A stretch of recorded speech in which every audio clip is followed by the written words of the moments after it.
नमस्कार। आज हम बात करेंगे प्रेगनेंसी के पहली तिमाही, पहले 3 महीने, पहले 12 हफ्ते। क्योंकि जो प्रेगनेंसी के गर्भावस्था के पहले 3 महीने होते हैं वो बहुत अधिक महत्वपूर्ण माने जाते हैं। इसमें बच्चे में, शिशु में काफी सारा विकास होता है और माँ में भी काफी सारे शारीरिक और मानसिक बदलाव आते हैं। तो नमस्कार, मैं doctor Sonia Gupta, working as obstetrician and gynaecologist. सबसे पहले कंग्रेचुलेशंस, क्योंकि आप मदर और फादर न्यू पेरेंट्स बनने जा रही हैं।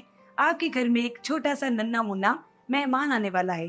तो जाहिर सी बात है कि आपके मन में बहुत सारे प्रश्न उठते हैं कि प्रेगनेंसी के अंदर क्या लक्षण आते हैं, क्या क्या चेंजेस आते हैं, आपको डॉक्टर को कब चेकअप करवाना चाहिए, क्या टेस्ट करवाने चाहिए, पहली तिमाही में आपको क्या खाना चाहिए और क्या नहीं खाना चाहिए। आज हम इसी के बारे में डिटेल में चर्चा करेंगे। तो जैसे ही आपका प्रेगनेंसी टेस्ट पॉजिटिव आ जाता है, आपका पहला तिमाही जो है वो शुरू हो जाता है। और इसके अंदर प्रेगनेंसी टेस्ट पॉजिटिव आने पर आपके 4 हफ्ते पहले ही हो चुके होते हैं, क्योंकि जो हम प्रेगनेंसी की डेट्स होती हैं वो आपके लास्ट मेंस्ट्रुअल पीरियड NMP, आपको पीरियड लास्ट बार कब आया उससे कैलकुलेट करते हैं।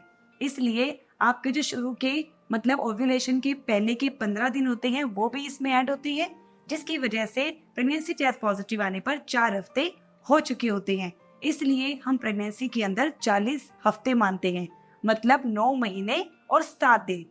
तो जैसे ही आपका प्रेगनेंसी टेस्ट पॉजिटिव आता है, आपकी प्रेगनेंसी का सफर शुरू हो जाता है। तो अब आपको धीरे धीरे लक्षण आने शुरू हो जाते हैं, क्योंकि जैसे ही बच्चे का इम्प्लांटेशन होता है, एक बीटा एसीजी नाम का हार्मोन रिलीज होता है। उस हार्मोन की वजह से आपको थकावट महसूस होती है, जी घबराना, उल्टी आना, सर में दर्द होना, हल्का कमर में दर्द होना और फूड की क्रेविंग्स का चेंज होना। जो कभी कभी फूड आपको अच्छे लगते थे वो अब बिल्कुल भी आपको अच्छे नहीं लग रहे होते हैं। ब्रेस्ट के अंदर ऐसे टेंडरनेस सी फील होना, वीकनेस फील होना, मूड स्विंग्स होना, कभी आपको बहुत खुशी तो कभी बड़ी उदासीनता का अनुभव होता है। इस तरह के जो लक्षण हैं वो पहली तिमाही के अंदर दिखाई देते हैं। तो जब आपकी पहली तिमाही की शुरुआत हो जाती है, आपको अपने डॉक्टर से जरूर मिलना है। अब फर्स्ट विजिट में डॉक्टर आपका 6 से 7वें हफ्ते पे, मतलब करीब 1.5 महीने के करीब अल्ट्रासाउंड सोनोग्राफी करने की सलाह देते हैं। ये सोनोग्राफी बहुत इंपॉर्टेंट होती है। ये सोनोग्राफी ये बताती है कि जो बच्चा है वो बच्चेदानी के अंदर लगा है, इसके बाहर नहीं लगा है, एक बच्चे हैं या 2 या 3 बच्चे लगे हैं, और बच्चे में हार्ट बीट आ गई है या नहीं आ गई है। इन सब बातों का पता इस सोनोग्राफी से चल जाता है। ये आपको जरूर करवानी चाहिए।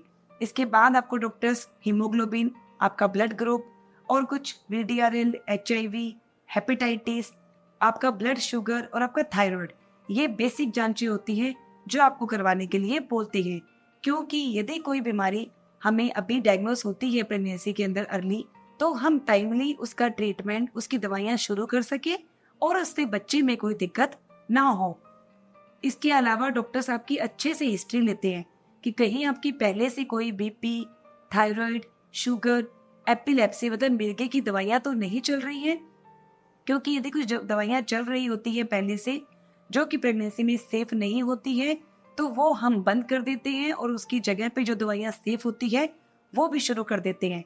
इसलिए आपको प्रेगनेंसी टेस्ट पॉजिटिव आने पर डॉक्टर से जरूर मिलना है, ताकि आप ये टेस्ट करवा सके और प्रॉपर्ली आपकी हिस्ट्री हो सके। अब भ्रूण के अंदर देखिए, बच्चे के अंदर देखिए, तो पहली तिमाही के अंदर बच्चे के काफी सारे जो अंग होते हैं वो विकसित होने शुरू हो जाते हैं।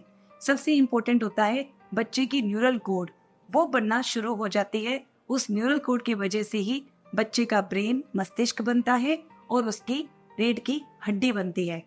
इसलिए दवाइयों में देखिए तो डॉक्टर्स आपको इस वक्त फोलिक एसिड के सप्लीमेंट्स लेने के लिए बोलते हैं।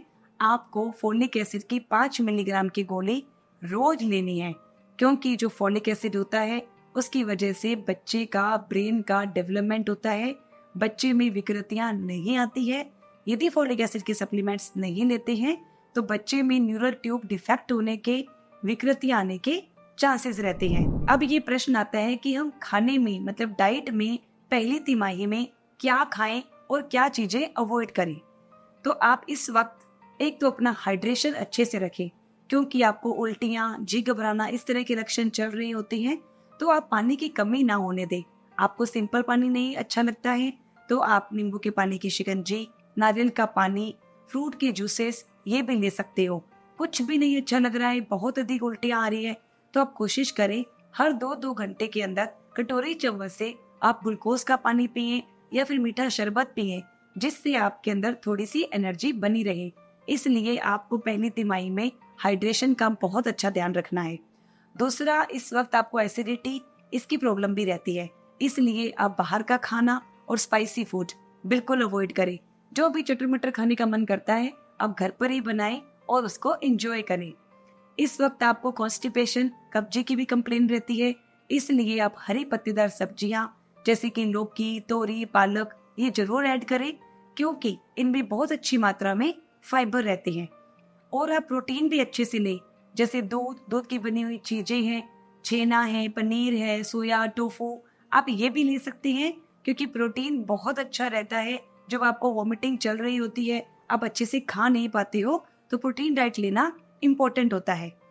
आपको पहली तिमाही में किन चीजों का सेवन नहीं करना चाहिए, वो है स्मोकिंग, टोबैको, अल्कोहल, ये आपने किसी भी फॉर्म में बिल्कुल भी कंज्यूम नहीं करना चाहिए।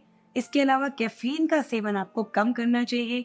यदि आप चाय कॉफी पीते हैं तो कोशिश करें एक दिन में बस 1 कप चाय या 2 छोटे कप कॉफी ले, क्योंकि इनमें कैफीन की मात्रा अत्यधिक होती है, जो आपके आने वाले बच्चे को नुकसान कर सकती है। इस वक्त आप कोई भी चीज कच्ची ना खाएं, रो ना खाएं, जैसे कि अनकुक्ड मीट, कच्चा मांस, बिना पके हुए अंडे आप उनको उबाल के या ऑमलेट बना के खा सकते हो। उसी प्रकार से अनपास्चराइज्ड, बिना उबला हुआ दूध, कच्ची सब्जियां भी आप अवॉइड करें। हो सके तो आप जो सैलेड होते हैं उनको भी अच्छे से धोएं और उनको स्टीम्ड करके खाएं, क्योंकि कच्ची चीजें खाने से भी जल्दी ही पेट में इन्फेक्शन और पेट में कीड़े पड़ने का डर रहता है। तो ये जो चीजें हैं, और इसके अलावा मेडिकेशंस मतलब मन मर्जी की दवाइयाँ वो बिल्कुल भी ना ले, क्योंकि इस वक्त बच्चे के अंग बन रहे होते हैं और जो ये केमिकल्स होते हैं दवाइयों में, वो हो सकता है बच्चे की किसी बनावट में खराबी कर दे। इसलिए ये चीजें जो है अपनी प्रेगनेंसी में फर्स्ट तिमाही में जरूर से अवॉइड करनी है। अब हम व्यायाम में देखिए, एक्सरसाइज में देखिए, तो आप पहली तिमाही में, क्योंकि महिला को वैसे भी बहुत थकावट महसूस होती है, कुछ भी करने का मन नहीं करता है, तो आप हल्का फुल्का घर का काम करते रहिए, थोड़े एक्टिव रहिए। आप थोड़ी वॉक भी कर सकते हैं, ज्यादा एक्सर्टिव वाली एक्सरसाइजेज आपने नहीं करनी है। आप जो हैंड रोटेशंस हैं, जो जॉइंट की रोटेशंस मूवमेंट्स होती हैं, वो आप आराम से इस वक्त भी कर सकती हैं। रोटेशन मूवमेंट्स करने से भी आपको थोड़ा सा खून का जो दौरा है अच्छा रहता है, बॉडी में ऑक्सीजन सप्लाई अच्छी रहती है। थोड़ा सा मेडिटेशन, थोड़ा सा योगा भी जरूर करें, जिससे आपकी जो मेंटल हेल्थ है, जो स्ट्रेस है, वो रिलीव रहेगा, आपको मूड स्विंग्स भी कम आएंगे। तो कुछ लोग ये मानते हैं कि जो पहली तिमाही होती है वो बहुत रिस्की होती है। ऐसा क्यों मानते हैं? क्योंकि ये तिमाही बहुत सेंसिटिव होती है। जैसा कि मैंने बताया, इसमें बच्चे के जो अंग होते हैं उनका डेवलपमेंट होता है, वो बन रहे होते हैं। बच्चों के मुख्य अंगों में उनकी न्यूरल ट्यूब है, जो बच्चे का मस्तिष्क है, जो रीढ़ की हड्डी है, वो बन रही होती है। उसकी थोड़ी थोड़ी फेस की फीचर्स, आंखें वगैरह बनने शुरू हो जाती हैं, लिम्ब बर्ड्स निकल जाती हैं, हैंड्स वगैरह की जो फिंगर्स होती है वो बन जाती है। इसलिए माना जाता है कि जो ये पहली तिमाही होती है, क्योंकि बच्चे की सारी संरचनाएं बन रही होती है, तो आपके खाने पीने का उस पर बच्चे पे बहुत अधिक इफेक्ट पड़ता है। और पहली तिमाही में अबॉर्शन के चांसेस जो है, मिस कैरेज के जो चांसेस होते हैं, वो भी 20 से 25% तक रहते हैं। इसलिए पहले तिमाही को बहुत अधिक इम्पोर्टेंट माना जाता है। तो फ्रेंड्स, ये था पहली तिमाही, पहले 12 हफ्ते का प्रेगनेंसी का सफर, जिसमें आपके अंदर बॉडी में क्या क्या चेंजेस आएंगे, आपको क्या ब्लड टेस्ट करवाने हैं, क्या गोलियां लेनी है, क्या एक्सरसाइजेस करनी है, ये मैंने आपको डिटेल में बताया है। तो मैं आशा करती हूँ यदि यह वीडियो आपको काफी यूजफुल लगी होगी फ्रेंड्स, तो प्लीज आप अपने फ्रेंड्स और फैमिली मेंबर्स से शेयर करना ना भूलें। धन्यवाद एंड टेक केयर।